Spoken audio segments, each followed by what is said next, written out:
Welcome to Talking Straight. I'm Suresh Kochattil. What is the real story of inflation? Turn on any news channel and there'll be some politician or political analyst talking about Modi government's failure. The severity of attack on Modi ji depends on how extreme their hate for the Prime Minister and his party is. Predictably, there are no presentation of facts and figures. Just empty rhetoric of cost of everything has gone up since May 2014. Because before that, when UPA 1 and 2 was ruling the country, everything was hunky-dory. India was a land of dreams where milk and honey was flowing on the roads. Quite often on news channels and off it, I have been quizzed by these self-professed experts about inflation. There is a professor from Osmania University who gets onto someone to tweet for him every hour on any subject under the sun. I have one simple question to ask him. What is inflation? And what I get as an answer is gibberish. How often has Narendra Modi failed to deliver on his promises, how petrol prices are going through the roof, and how the poor have nothing to eat? If I persist with specifics, I get a volley of abuse, from being called an Andhbhakt to an RSS acolyte. It's not just the chota-mota netas who are ignorant. It is the likes of Rahul Gandhi, K.T. Rama Rao, Pinarayi Vijayan, Ashok Gehlot, and others who keep tweeting about how living has become unbearable under Modi ji. Since no one was willing to talk specifics, here is what I propose to do. A simple explanation of inflation and what it really means for the common man. Inflation is seen as a rise in prices which can be translated as a decline of purchasing power over a period of time. The rate at which the purchasing power drops can be reflected in the average price increase of a basket of select goods and services over a period of time. In simple English, this means that the central bank of every country, like the Reserve Bank of India we have here, takes up a group of products that you and me buy and looks at how the prices have moved up and down and up every month. The rise in prices, which is often expressed as a percentage, means that a unit of currency effectively buys less than they did in the prior period. Inflation can be contrasted with deflation, which occurs when prices decline and purchasing power increases. So to blame Narendra Modi for inflation, when in reality inflation under NDA is less than that of UPA. Let me explain why.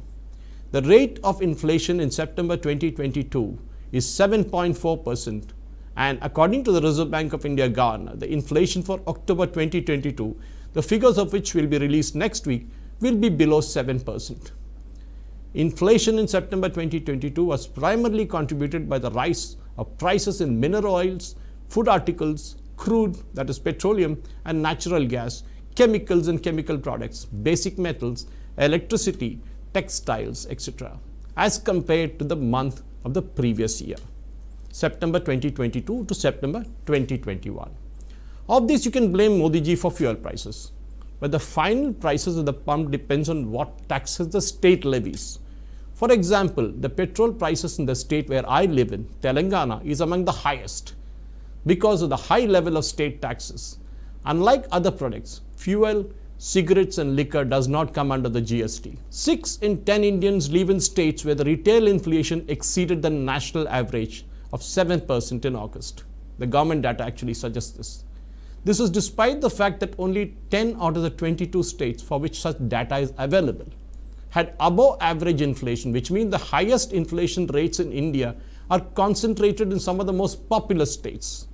West Bengal reported the highest retail inflation of 8.94%.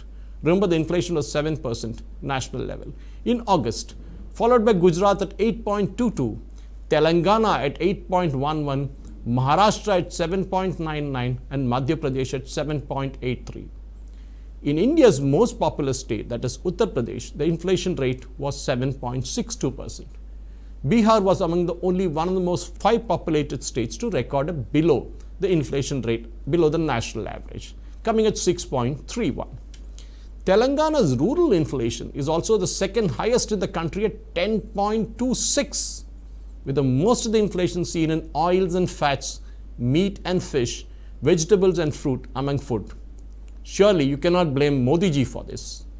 Fuel prices too continue to be high in rural areas. Even as inflation varies drastically across states, all of these 22 states for which statistics or the ministry is available and releases data saw an inflation rate above the RBI's medium target of 4% every month since the beginning of the current financial year. So it's around 7% now, which is supposed to be 4%. That's okay. That happens in every country, which is why there's something called a state-wise inflation, and that is added to arrive at a national inflation. In most European countries, the inflation is in double digits now. The most well-known indicator of inflation is the consumer price index, which measures the percentage of change in the basket of goods and services consumed by households.